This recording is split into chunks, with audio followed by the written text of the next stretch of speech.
What's up, you guys? It's Jose Sneaker from Teaching Men's Fashion, and for today I have a new sneaker. So I feel that this is probably the best running and athleisure sneaker out there, and of course you probably already saw the thumbnail, and I'm talking about the Adidas Nmds. Now the Adidas Nmds has to probably be one of the most popular shoes Adidas has released lately.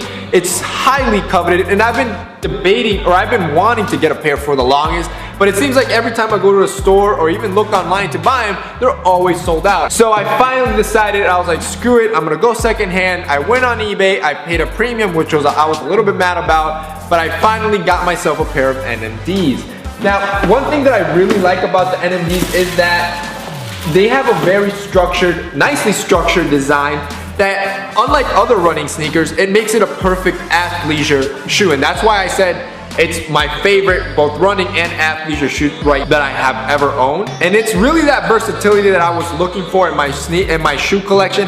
I really don't have an athletic sneaker that I can just wear more casually, so that's why I really wanted to pick this one up in particular. Now, one very key feature of Adidas Nmds is their Boost technology. This is a groundbreaking development process created by Adidas where solid granular material is blown up literally and turned into thousands of small energy capsules. So in simple terms, you can walk in these shoes for miles. I mean, they're super comfortable. These have to be the most comfortable sneakers that I've owned to date. And that's all because of that Boost technology, and that midsole is what makes this NMD so iconic. That plus the color block solids on the side as well. Now, this specific model that I picked up is a seasonal model. I didn't want to go for something that everybody has, because obviously everybody has the white ones, the black ones, so I wanted something a little bit different. So I went with the seasonal model, which they just dropped. I believe they dropped it last month around November 3rd, and this is their wool felt model. So this is a dark gray wool felt, which is perfect for the winter months. It's gonna keep you warm. So I'm really digging this model, and I really like the 3-stripe logo on the side. I like the tonal colors of it. Now the great thing about these is, like I was saying, is that I wanted a versatile athletic sneaker, and that's why I picked it up, and I'm currently in love with these. I'm probably gonna be wearing them all the time, but I could wear these, you know, with a pair of nice joggers and a t-shirt or even a hoodie, and I'll look good, you know, for almost any type of athleisure situation. If I'm going to Panera or to a coffee shop or just something very simple like running around chores, this is a perfect sneaker to do that and to look really nicely dressed up. Of course, it's a perfect running sneaker, but I'm looking at it more from the style perspective. On the other hand, you can also dress it up even a little bit more. So if you don't want to look too much like you're going to the gym, you can pair these with jeans, you can pair these with chinos. Make sure that the jeans or chinos you get are nicely tapered at the bottom so you really highlight the sneaker. This is not a sneaker that you can really wear with any like wider cut pants. You want to really highlight the sneaker, so go with a chino or a jean and go for a pinup roll if your jeans are kind of loose in the bottom and you haven't tailored them. But it's a perfect sneaker to pair with that. It's a casual look, but you still look almost athletic and trendy. So I really am digging the versatility of these, and I think it's probably one of my favorite sneakers that I own right now. Now for the sucky part, and that's the price. So retail price, I believe the prime knits sell for $170, which those are the ones that I really wanted. I wanted the sand color. Couldn't get my hands on it. Like I said, they retail for $170, but the markup on them secondhand is like $300, which I was not gonna pay for. And then the regular mesh ones go for $120. That's retail, and I paid for these secondhand. I paid $164, I want to say. So I paid around 40 bucks on top of retail. Not sure still if it was worth it. Hopefully it is in the long run, but I didn't pay that much above, so I wasn't too mad about it. But that's the only sucky part with these. Since they're so popular and coveted, they're very hard to obtain, and your best bets are usually to go secondhand market on them. So other than that, I really have no negatives to date with this sneaker. I'm really in love with it, and I suggest if you can get your hands on them, definitely do, because it's a great addition to your collection.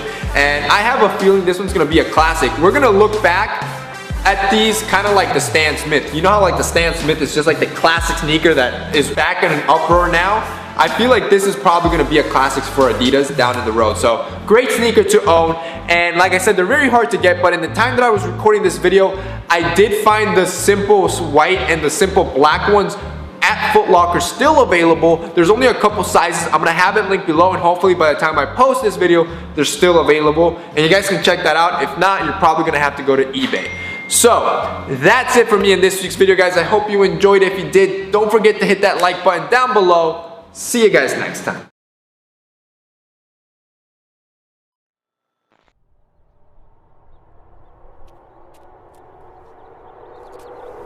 Do you really need a cheetah to know I'm fast? New Balance. You know I'm fast. Keep up. This is a commercial about speed. Add some flames! Thanks!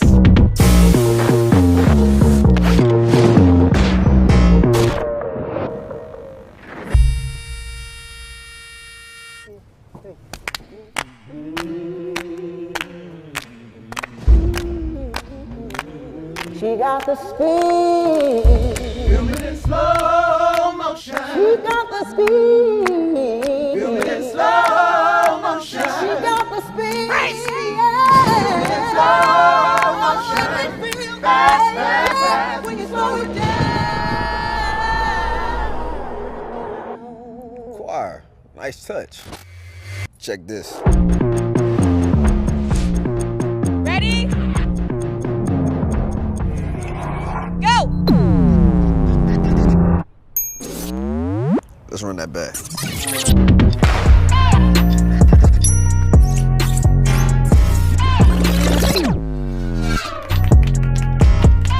That boy fast.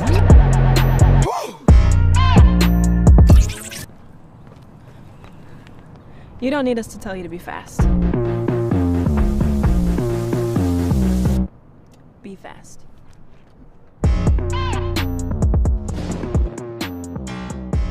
New Balance. It's a commercial about fuel.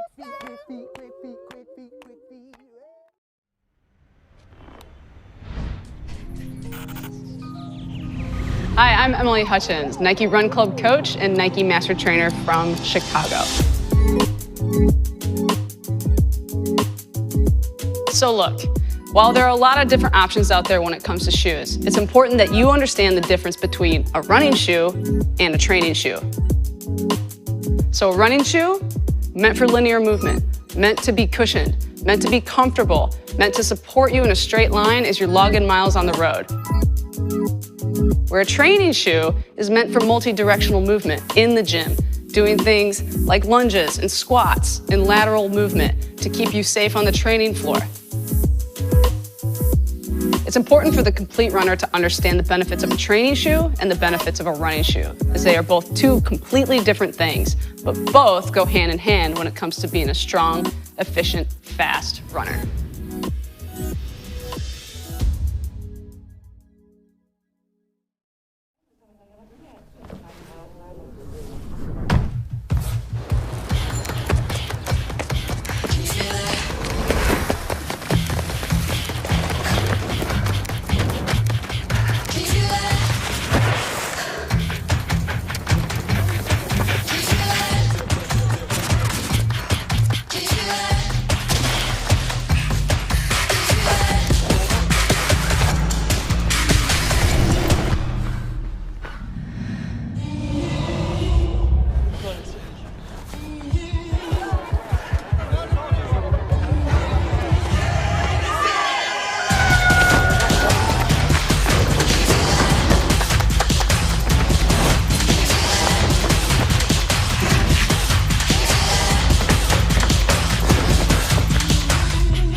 The thing that makes the Pegasus unique is that it is so consistent.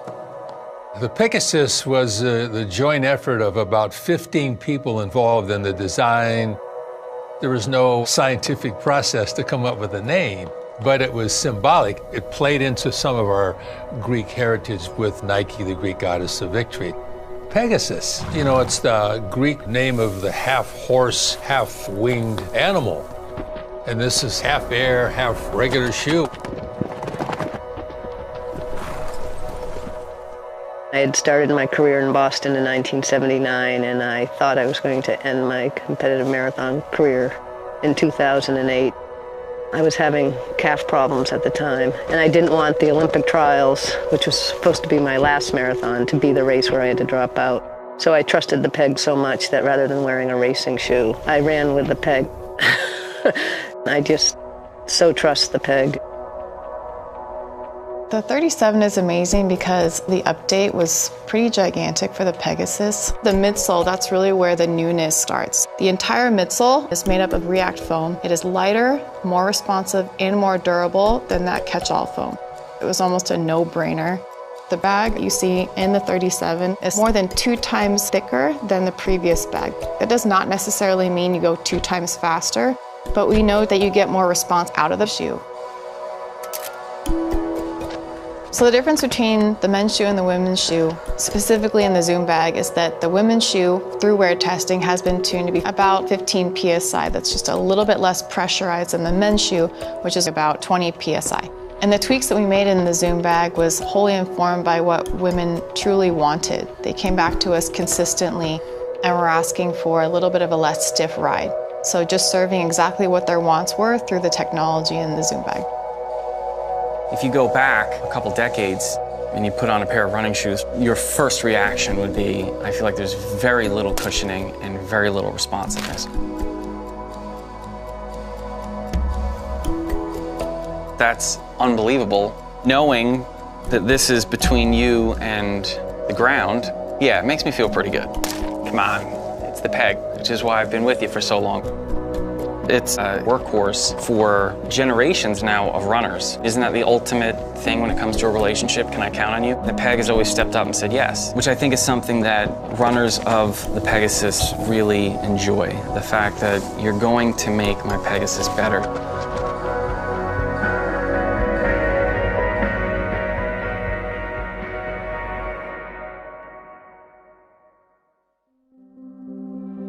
Injury is the worst thing for an athlete. It's a nightmare. It's awful, heartbreaking. You lose a little bit of yourself. I feel like something is missing. It's an emotional drain on the body as well.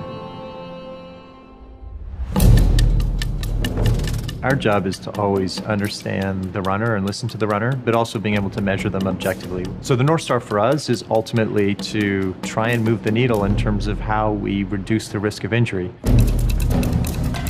People have been trying to solve running-related injuries for a long time. Nobody's cracked the nut, so to speak. One of the ways motion control works is to control pronation, and pronation is a natural motion of the foot during the rollover process. It's been assumed that that leads to injury, so the goal has been in running shoe product creation for a long time, well, if we control pronation, we will control injuries, but it's certainly not one size fits all. There's lots of ways we've done this in the past. We've actually been successful. We know how to change pronation with motion control shoes, but we haven't made the link to say that actually reduces injury, and the reality is it hasn't. The first thing we looked at with the shoe was the cushioning. We used our React foam, which is incredibly soft, but it's also incredibly durable. To make the shoe more stable, we had to look at the width of the shoe, look at how wide we could go. The last thing we looked at on the midsole is the rocker, or the rollover point on a midsole, we call it. You want a shoe that has incredibly smooth transition or ride. So once you feel that you've designed and built a shoe that meets the requirements we were looking for, the next step is to put it to certain paces with real runners and see if we're actually changing injuries. And to do that, we partnered with Dr. Michael Ryan at the British Columbia Sport Medicine Research Foundation. This is the largest prospective running injury study that we've ever done. There's lots of definitions of injury. The one that we use in the study is if you miss 3 consecutive workouts due to running-related pain. Over a 12-week period, we tested 226 runners, half in the Nike React Infinity Run and half in the Nike Structure 22, to see whether there was a difference in injury rates and pain perception between these shoes. Runners trained for a half marathon using a variable training program that involves mixing up both the distance and speed of the workouts. The result that was incredible for all of us was that the runners, both males and females who ran in the Infinity shoe, sustained 52% fewer injuries than the same cohort that ran in the Structure. It clearly shows that we are on the right track, and it's a great first step on our journey to that North Star of no runner should get injured. If I didn't have to worry about injury, I would just run for miles and miles and miles. A world without injury is the world where you can achieve success. Crossing the finish line healthy is just so incredible. At the end of the day, we're always trying to make athletes better, and part of being better is not being hurt.